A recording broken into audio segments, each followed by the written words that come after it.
नागपूर शहराच्या गुन्हे शाखा युनिट क्रमांक 5च्या पथकाने वाठोडा पोलीस ठाण्याच्या हद्दीतील एका बलात्कार आणि गंभीर गुन्ह्यातील फरार आरोपीला अमरावती जिल्ह्यातून शिताफीने अटक केली आहे। प्रवीण रूपरावजी धांदे असे अटक करण्यात आलेल्या आरोपीचे नाव आहे। 13 आणि 14 मार्च 2026 रोजी घडलेल्या या गुन्ह्याप्रकरणी वाठोडा पोलीस ठाण्यात भारतीय न्याय संहितेच्या विविध कलमांतर्गत गुन्हा दाखल करण्यात आला होता। तेव्हापासून आरोपी फरार होता। गुन्हे शाखा युनिट 5चे वरिष्ठ पोलीस निरीक्षक विनायक गोल्हे यांच्या मार्गदर्शनाखाली सहाय्यक पोलीस निरीक्षक गणेश कदम व त्यांच्या पथकाने गुप्त बातमीदाराकडून मिळालेल्या माहितीच्या आधारे ही कारवाई केली। मंगळूर, दस्तगीर स्थानिक पोलिसांच्या मदतीने बोरगाव धांदे येथील आरोपीच्या राहत्या घरी छापा टाकून त्याला ताब्यात घेण्यात आले। आरोपीची वैद्यकीय तपासणी केल्यानंतर पुढील तपासासाठी त्याला वाठोडा पोलिसांच्या स्वाधीन करण्यात आले।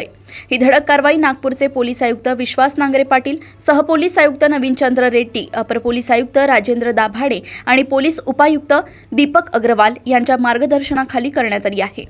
पोलीस स्टेशन वाठोडा आदीमध्ये एक अपराध नंबर 202/26 अंतर्गत एक बलात्काराचा गुन्हा दाखल झाला होता त्या मार्च 2026 मध्ये आणि त्या अनुषंगाने युनिट क्रमांक 5 क्राईम ब्रँचच्या पथकाला माननीय वरिष्ठांनी दिलेल्या आदेशानुसार यातील जो फरार आरोपी आहे याला शोधण्याबाबत आदेश प्राप्त झाले होते। त्या अनुषंगाने आमच्या युनिट क्रमांक 5च्या पथकातील API कदम आणि त्यांच्यासोबत हवालदार नजीर विशाल राजू यांना आम्ही त्या अनुषंगाने माहिती घेऊन तपासकामी पाठवण्यात आलं होतं।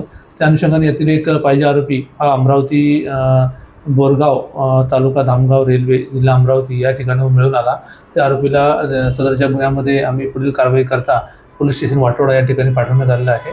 अटक करण्याला आरोपीचं नाव आहे प्रवीण रूपरावजी धांदे, वय 50 वर्ष, राहणार बोरगाव धांदे, तालुका धामगाव रेल्वे जिल्हा अमरावती।